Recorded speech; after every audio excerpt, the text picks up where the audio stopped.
Shalom semuanya, shalom teman-temanku.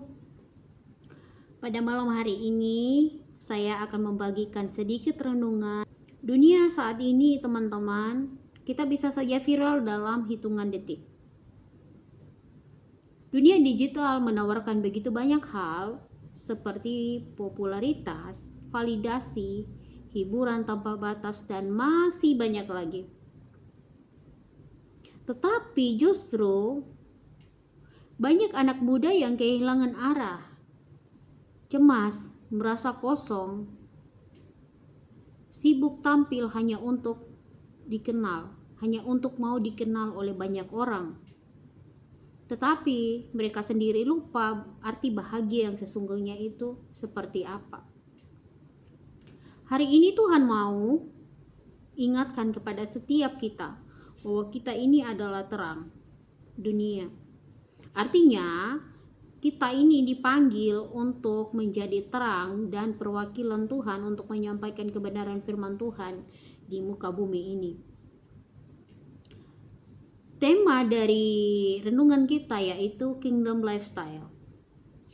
Ayat renungan kita terdapat di dalam Matius 5, 14 dan 16.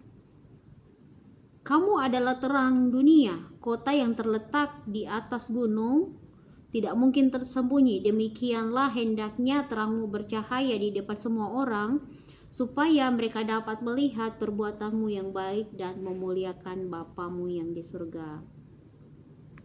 Teman-teman semua, dunia mulai padam. Kita coba deh lihat keadaan sekarang. Banyak anak muda yang kehilangan jati diri mereka karena perbandingan di media sosial. Nilai moral dan iman mulai luntur. Yang salah jadi biasa aja, yang benar malah mendapat perlakuan yang tidak baik.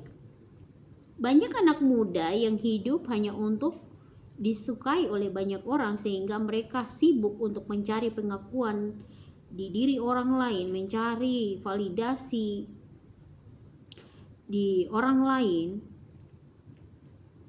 supaya mereka mau dilihat oleh banyak orang. Tetapi mereka sebenarnya lupa siapa diri mereka di hadapan Tuhan. Firman Tuhan berkata di dalam Roma 12 ayat 2, janganlah kamu menjadi serupa dengan dunia ini, tetapi berubahlah oleh pembaharuan budimu. Artinya Tuhan tidak ingin kita padam, roh kita padam bersama dunia ini, karena kita dipanggil untuk menjadi berbeda.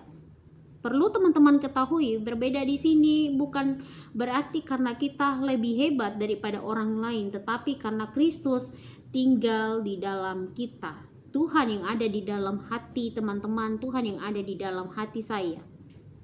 Terang tidak akan berarti kalau kita tidak berada di tempat yang gelap. Artinya, jadi ketika kamu berada di tempat gelap atau lingkungan yang gelap, lingkungan yang sebenarnya tidak membuat kamu nyaman, banyak hal-hal yang buruk terjadi di sana, tetapi malah Tuhan mengirim kamu di tempat itu, menyuruh kamu di tempat itu. Supaya apa, teman-teman? Supaya kita semua itu bisa menjadi terang, bisa berdampak di sana. Supaya Tuhan dipermuliakan lewat kehidupan kita. Supaya yang tadinya orang-orang yang tidak mengenal Tuhan, mereka dapat melihat Tuhan, mengenal Tuhan lewat kehidupan kita. Apa yang harus kita lakukan sebagai anak-anak Tuhan, teman-teman? Terang kita harus tetap menyala. Kenapa? Tuhan Yesus tidak hanya bilang bahwa jadilah terang, tetapi kita semua itu adalah terang itu sendiri. Ini bukan pilihan teman-teman, tapi identitasmu, identitasku. Kita semua itu sebagai anak Tuhan yang memang sudah seharusnya dapat menjadi terang di tengah kegelapan. Tapi masalahnya, banyak anak muda zaman sekarang malah justru kehilangan identitasnya mereka. Kehilangan arah, kehilangan terang, karena tidak terhubung ke sumber terang yang sesungguhnya, yaitu Tuhan Yesus. Tuhan Yesus itu sendiri. Apa yang harus kita lakukan teman-teman sebagai anak terang? Yaitu tetap terhubung ke sumber yang asli, seperti lampu butuh listrik. Lampu tanpa listrik tidak akan menyala, tidak akan ada cahayanya, akan terputus. Begitu juga dengan kehidupan kita. Jika kita tidak terhubung ke sumber yang asli, yaitu Tuhan, kita malas-malasan berdoa, tidak rajin membaca kebenaran firman Tuhan, ogah-ogahan dalam melakukan apapun itu yang Tuhan mau, tidak rajin dalam persekutuan, maka terang itu tidak akan terlihat dalam kehidupan kita. Kita tidak akan bisa berdampak karena Tuhan tidak ada dalam kehidupan kita, karena kita tidak terhubung kepada Tuhan. Ketika Daniel diharuskan menyembah patung buatan Nebukadnezar, dia dan kedua temannya memilih untuk tidak menyembah patung itu. Karena kenapa? Karena mereka memiliki roh yang takut akan Tuhan. Mereka takut kepada Tuhan. Mereka tidak mau menyembah patung karena mereka tidak mau menyakiti hati Tuhan, teman-teman. Mereka lebih memilih untuk mempertahankan iman mereka. Karena kenapa? Daniel itu rajin berdoa, dia selalu terhubung dan bertanya kepada Tuhan apa sebenarnya yang Tuhan mau dalam kehidupannya. Perlu teman-teman semua ketahui bahwa berani berbeda dan harus mempertahankan integritas sebagai anak Tuhan. Jangan pernah takut, jangan pernah malu karena kita berbeda. Bukan karena kita hebat, bukan karena kita kuat, tetapi Kristus yang ada di dalam diri kita semua. Teman-teman, mungkin di antara teman-teman pernah mengalami atau pernah bertemu dengan orang yang berkata bahwa orang zaman sekarang sama kok semuanya. Orang zaman sekarang begitu kok. Malah justru kalau kita tidak ikut zaman, ikut tren-tren dunia saat ini, malah kita kadang dianggap tidak gaul loh.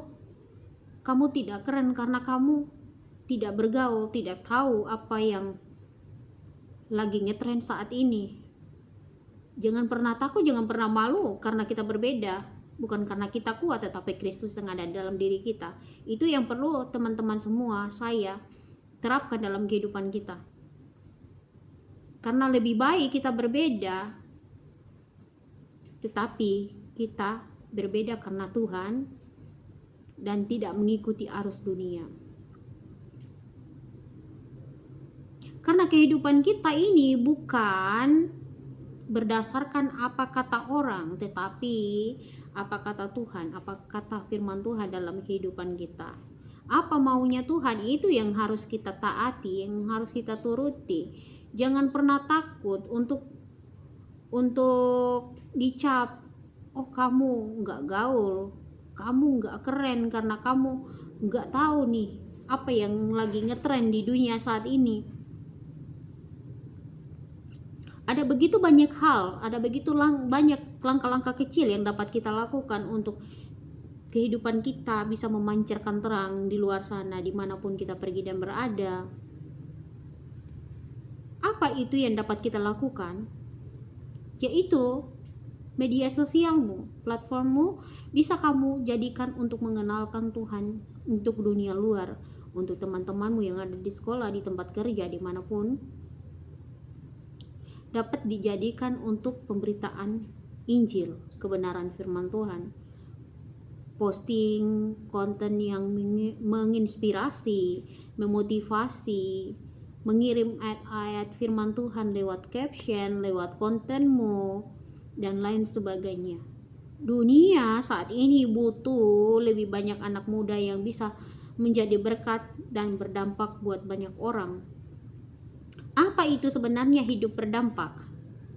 Ketika kamu hidup sebagai anak terang, orang lain akan melihat sesuatu yang berbeda di dalam kehidupan kamu. Mungkin Temanmu yang tadinya depresi, yang punya banyak masalah, dia akan dipulihkan. Keluargamu yang sudah hancur, yang tadinya hancur, bisa dipulihkan lewat kehidupanmu. Bisa jadi jawaban kamu itu adalah jawaban doa dari orang lain. Seperti kata firman Tuhan, hendaklah terangmu bercahaya di depan semua orang, supaya kamu atau kita semua terkenal, tapi supaya bukan terkenal, tetapi supaya Bapa yang di surga dipermuliakan lewat kehidupan kita. Dia tidak butuh kita sempurna dulu untuk bersinar, tapi Tuhan mau melihat apakah kita mau mengikuti proses Tuhan, apakah kita mau berdampak. Jadi langkah-langkah kecil dapat kita lakukan untuk mengenalkan Tuhan supaya kita berdampak menjadi terang. Tetap semangat dan terus andalkan Tuhan dalam kehidupan teman-teman, dalam kehidupan kita semua, karena Tuhanlah sumber terang itu sendiri. Bye bye, God bless you.